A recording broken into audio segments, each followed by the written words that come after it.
Assalamu alaikum student, welcome to my YouTube channel English by Bay. In this video we'll learn about future continuous tense. Student, future continuous tense होता कौन सा पहले आपको पता होना चाहिए. It describes action that will be in progress at a specific moment in the future. यानी कि मुस्तकबिल के अंदर आने वाले वक्त के अंदर आप कोई भी जो काम कर रहे होगे, आने वक्त जो आपने पहले प्लानिंग की है मैं ये करूँगा ये करोगे, तो वो वाले इस टेंस के अंदर इंक्लूड होते हैं. उर्दू फ़िक्रे के आखिर में क्या आएगा? रहा होगा, रही होगे, रहे होंगे या रहा होगा. अब आपको उर्दू आइडेंटिफिकेशन से पता तो चल जाएगा कि ये फ्यूचर कॉन्टीन्यूस का है. अब आपने उसको इंग्लिश में बनाना कैसे है? सबसे पहले किसकी इंग्लिश लिखनी होती है? सब्जेक्ट की. सब्जेक्ट की होता है फाइल, काम करने वाला. वो ज़्यादातर फ़िक्रे के स्टार्ट पर होता है. वो कोई शख्स भी हो सकता है, कोई चीज़ भी हो सकती है, या कोई आइडिया वगैरह भी हो सकता है. उसके बाद हेल्पिंग वर्ब कौन सा लगाना है? Will be, shall be. Then verb की कौन सी फॉर्म लगानी है? Fourth form. फर्स्ट फॉर्म के साथ आईएनजी लगाना है.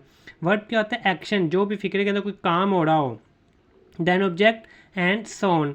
And student keep in mind, future continuous वाला कोई भी जो टेंस हो, कोई भी कॉन्टीन्यू, चाहे प्रेजेंट कॉन्टीन्यूस है, प्रेजेंट परफेक्ट कॉन्टीन्यूस है, फ्यूचर कॉन्टीन्यूस है, फ्यूचर परफेक्ट कॉन्टीन्यूस है, कोई भी जो कॉन्टीन्यूस वाला है ना, या जिसके एंड पे रहा, रही, रहे वगैरह आ जाए आगे, चाहे कुछ भी होगा, गी गे या है, हैं, था, थी, थे, उसमें हमेशा फोर्थ फॉर्म लगती है. कीप इन माइंड, कोई भी जो कॉन्टीन्यूस का होगा उसमें आएगी हमेशा फोर्थ फॉर्म.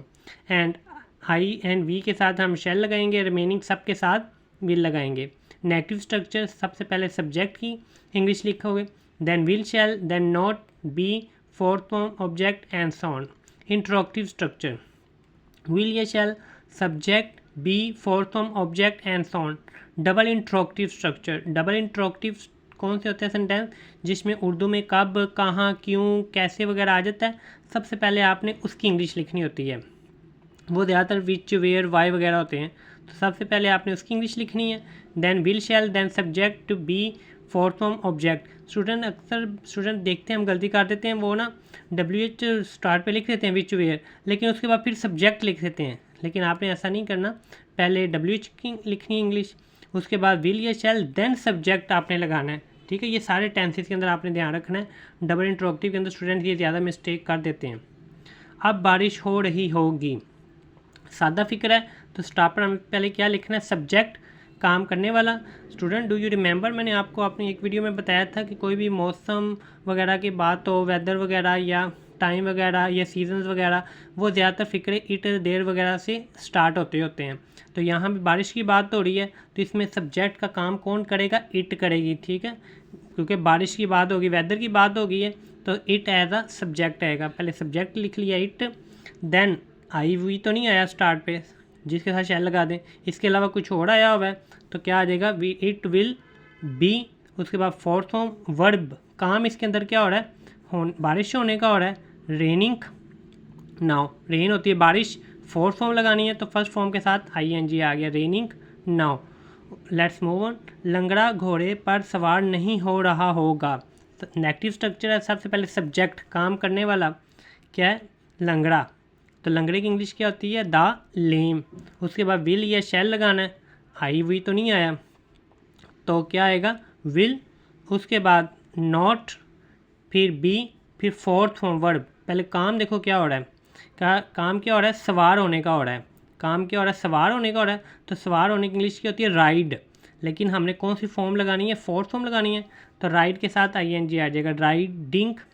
कहाँ सवार हुआ जा रहा है? घोड़े पर, द हॉर्स.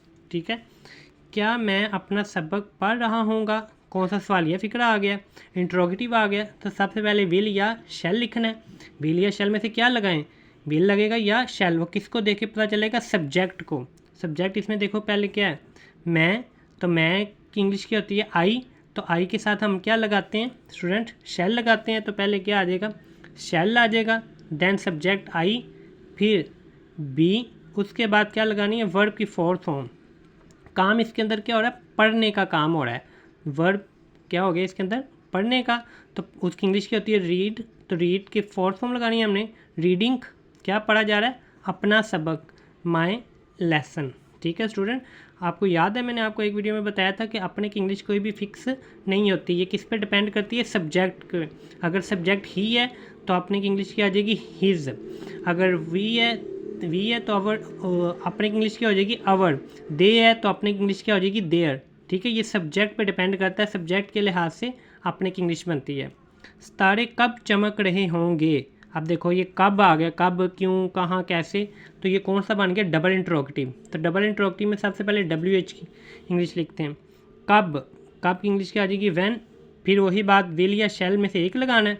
किस पे डिपेंड करेगा, सब्जेक्ट पे। सब्जेक्ट क्या है इसके अंदर, काम, इसके अंदर काम करने वाला क्या है, सितारे, स्टार्स। तो स्टार्स के साथ क्या लगेगा, विल स्टार्स।